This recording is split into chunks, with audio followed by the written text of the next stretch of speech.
Hi everyone, welcome to Lilybugs Library. My name's Linda, and today we're going to do my April TBR. Can you imagine that? We're almost at April. I don't know where March went, but it was a blur. So I'm just going to bring up my notes here. And it's been a busy time around here. My birthday is tomorrow, so that's exciting. And so if anyone has any tips on aging gracefully, feel free to put them in the comments. Forgive me, but I just got out of bed, so I have to have coffee while we talk. All right, so the first thing on my TBR is actually for my real life book club.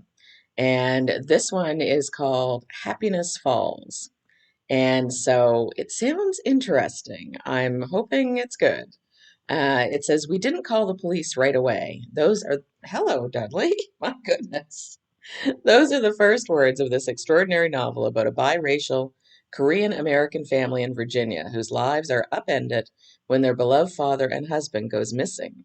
Mia, the irreverent, hyper-analytical 20-year-old daughter, has an explanation for everything, which is why she isn't initially concerned when her father and younger brother, Eugene, don't return from a walk in a nearby park.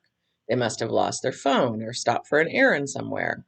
But by the time Mia's brother runs through the front door, bloody and alone, it becomes clear that the father in this tight-knit family is missing, and the only witness is Eugene, who has the rare genetic condition Angel Man syndrome and cannot speak.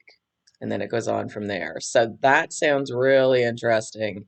And I'm excited to see where it goes. I'm hoping that it's not too scary, but anyway, it sounds good.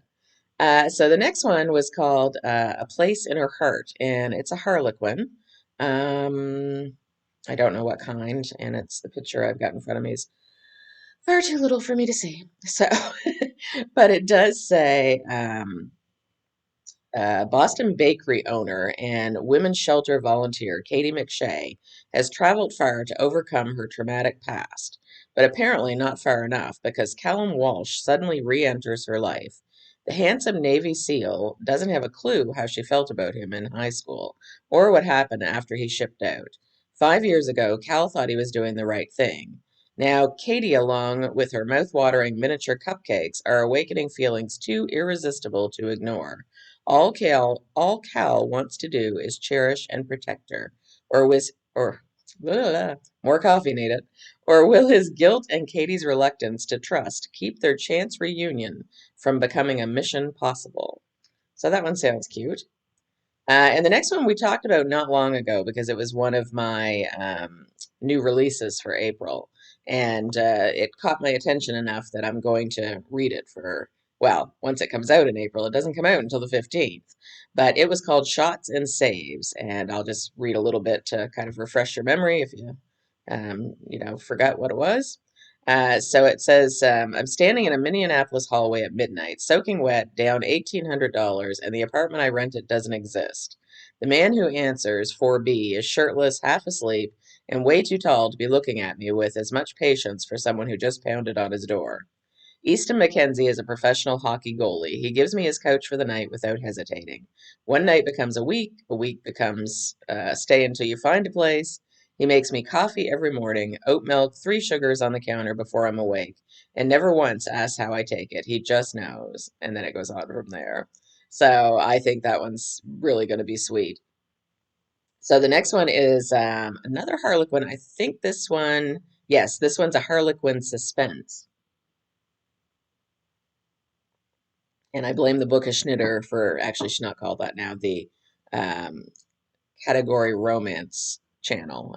I think that's what she is now, but I blame her for all the Harlequins in here because she really got me reading those again when I hadn't for years and forgot how good they were. So this one is called Speed Trap, and that cute little baby in the picture is enough to melt your heart. And it says the fatal crash was no accident. The killer's only mistake was leaving behind a survivor, a 4-month-old boy. For his sake and for his murdered mother's, Sheriff Mandy Scott will see justice served, and she already has her prime suspect, the boy's father, Garrett Bowen. Yet despite the evidence against him, something about the reclusive rancher makes Mandy question his guilt. Nothing is as it seems as crime starts spiraling out of control in Timber Wells. If Mandy lets herself trust Garrett, will he shield her from danger or send her racing into another lethal trap? That one sounds really exciting. So the next one is called, and I really love the cover on this. It's very bright and really catches your attention.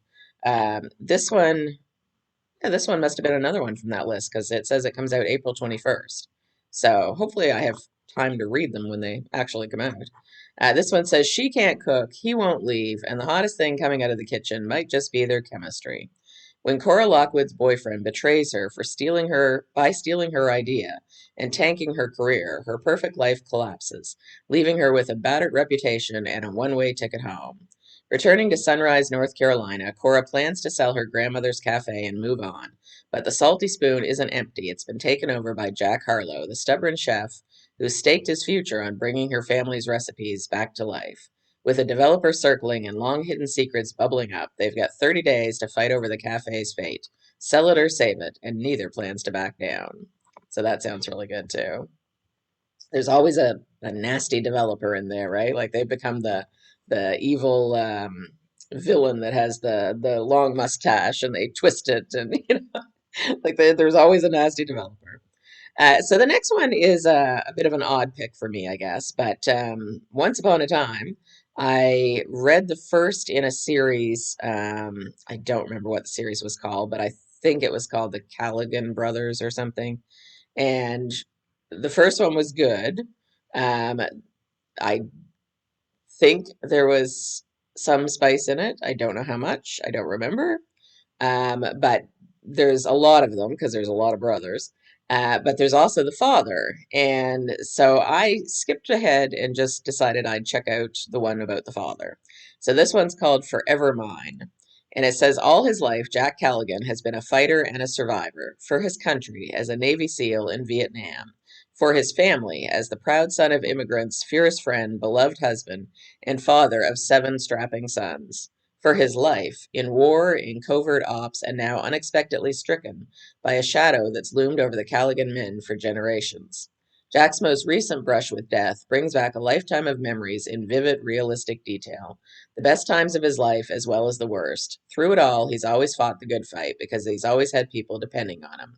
But now his sons are grown with families of their own. They run the pub, the team, and the family as well. After 25 years without his, and then it's I think an Irish name. It's Croie. Croy.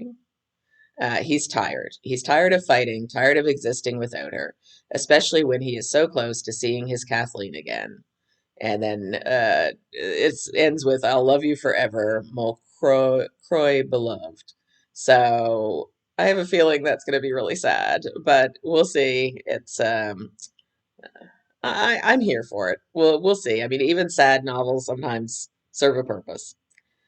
So the next one certainly does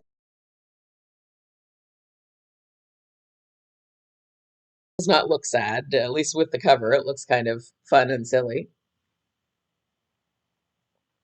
This one's called "You'd Think Running Into a Famous Movie." Oh, that's not what it's called. That's what it's about.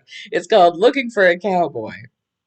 And it says, "You'd think running into a famous movie star in our small Texas town would make it a good day. Yeah, not when I do it.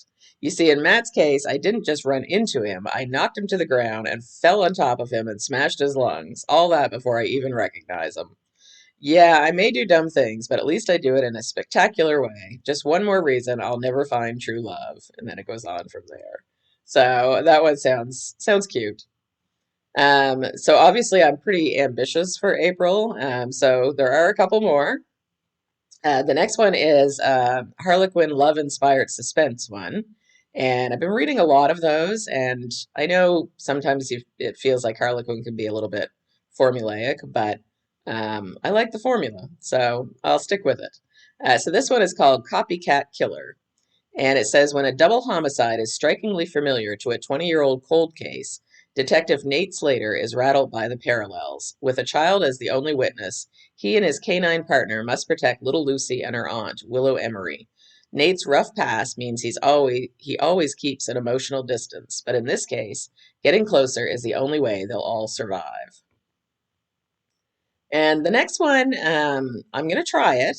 There's, I think, three different ones, and but I don't know if this how spicy this author is or isn't. So I'll try one, see what I think. So this one is called When in Rome, and it's by Sarah Adams. And it says Amelia Rose, known as Ray Rose to her adoring fans, is burned out from years of maintaining her princess of pop image.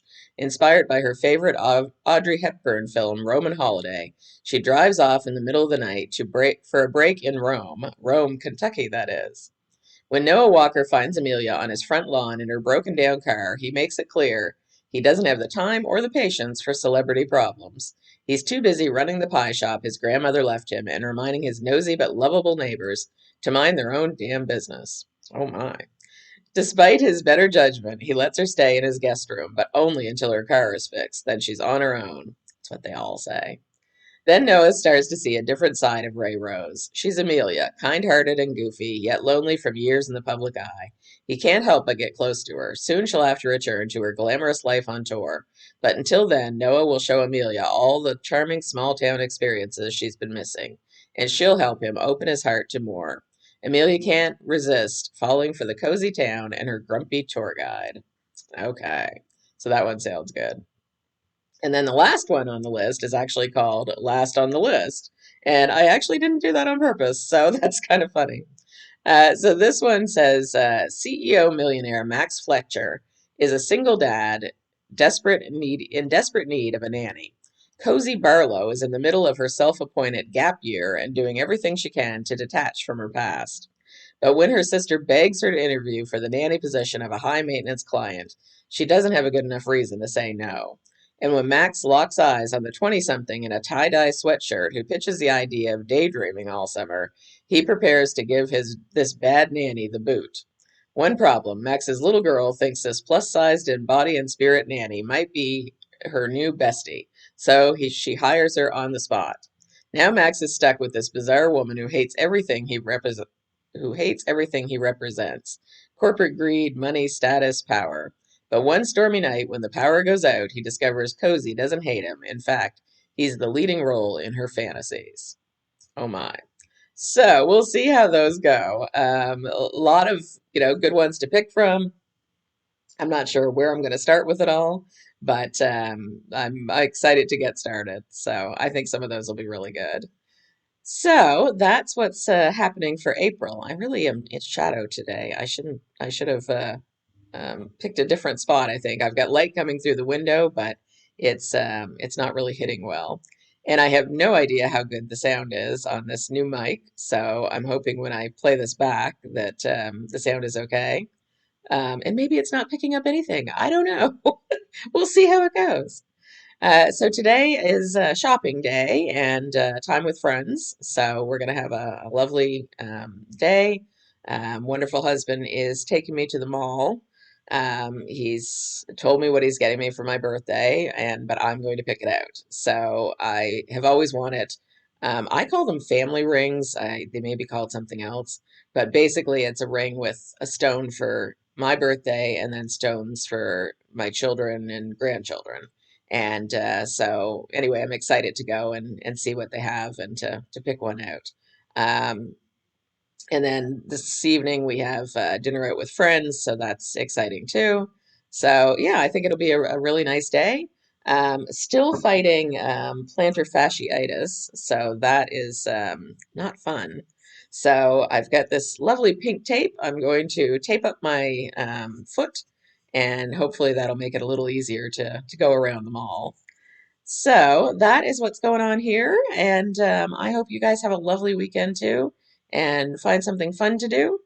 And hopefully it's sunny where you are. It is actually sunny here today. It's still cold, but it's sunny. So I'll take it. That's better than nothing. All right. So have a great weekend. I'll talk to you soon. Bye bye.